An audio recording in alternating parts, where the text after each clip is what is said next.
मागच्या 5 वर्षांमध्ये आपण जे पाहिलं आधी शिवसेनेत असं कधी घडलं नव्हतं. एका पक्षाचे 2 पक्ष होणं हे किती धक्कादायक होतं निष्ठावंत शिवसैनिकासाठी.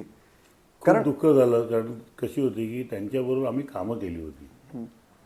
मी स्वतः डोंबिवलीला अनेक वेळेला मला पाठवायची की बाबा सर्वे करा, महापालिकेची निवडणूक आहे, तिकडे जाऊन तुम्ही त्यांच्याबरोबर मदत करा. त्यावेळेला ही सगळी लोक त्यावेळेला तिथे असायची.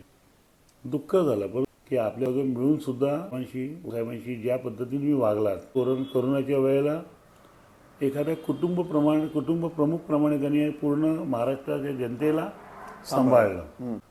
साहेब स्वतः आजारी होते, हे सगळं, आणि त्यावेळेला हे सगळे साहेबांबरोबर होते, ती त्यांना माहिती होती.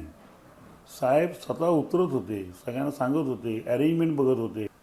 तुमचं करोनासाठी म्हणून स्पेशल जी जागा हे गेले होते त्यावेळेला अतिशय काळजीपूर्वक ते काम करत होते. आणि ह्या परिस्थितीत त्यांना सोडून जाणं आम्हाला निष्ठावंत शिवजीबात आवडलेलं नाही. आणि आता आम्ही त्याच संधीची वाट बघतोय, या लोकांना धडा शिकवायचा.